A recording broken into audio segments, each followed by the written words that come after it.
বারো মিশালি ইউটিউব চ্যানেলে দেখছেন। দেখুন বন্ধুরা, আজকে বানাবো হচ্ছে ম্যাঙ্গো বাটারকচ আইসক্রিম। এর জন্য এই যে বাটারকচগুলো আমি বানিয়ে রেখেছি বন্ধুরা। এইগুলো হচ্ছে আমার আগে ইউটিউব চ্যানেলে দেওয়া আছে, ডেসক্রিপশন বক্সে গেলে দেখতে পাবেন। আর হচ্ছে ম্যাঙ্গোগুলো কেটে আমি ফ্রিজে স্টোর করে রেখেছিলাম। আর ফ্রেশ ক্রিম লাগছে আর কনডেন্স মিল্ক লাগছে। হ্যাঁ, এগুলো দিয়ে কীভাবে বানাবো বন্ধুরা সেটা আমি দেখাচ্ছি। এই বাটারকচগুলো একটুখানি গুঁড়ো করে নেব। এটা হচ্ছে বন্ধুরা বানাতে হয় চিনি। এই বাটারকচগুলো বন্ধুরা বানাতে হয় চিনি, কাজু আর বাটার দিয়ে। এগুলোকে একটু গুঁড়ো করে নেব। এই বাটারকচটা আমার গুঁড়ো হয়ে গেছে বন্ধুরা।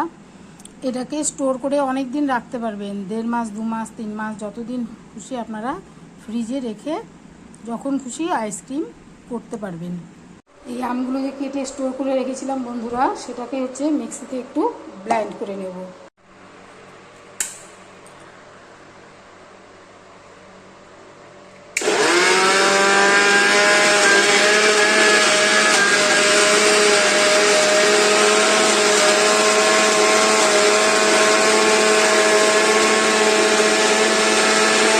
আমের এই পাল্পের মধ্যে বন্ধুরা আমি একটু চিনি দিয়ে আর একটু ব্লেন্ড করে নেব।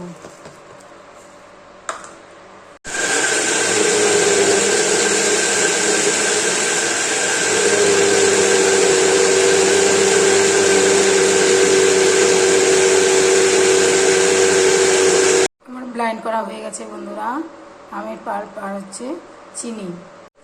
এই যে বন্ধুরা ফ্রেশ ক্রিমটা নিয়েছি, ফ্রিজে রেখেছিলাম, আর এই কনডেন্স মিল্কটা দিয়ে ব্লেন্ড করে নেব।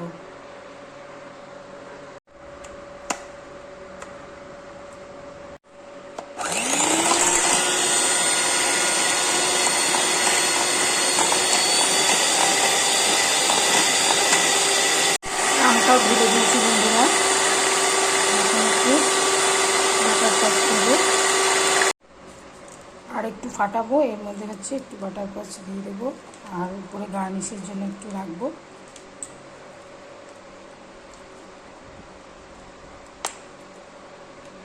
এই যে বন্ধুরা তৈরি হয়ে গেছে আমার আইসক্রিমটা।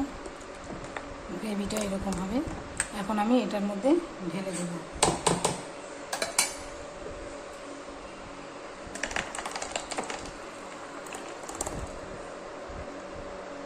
এই যে বন্ধুরা আমার ম্যাঙ্গো বাটারকচ আইসক্রিম কিন্তু তৈরি হয়ে গেল। এখন এটাকে ঢেকে ফ্রিজে রেখে দেবো।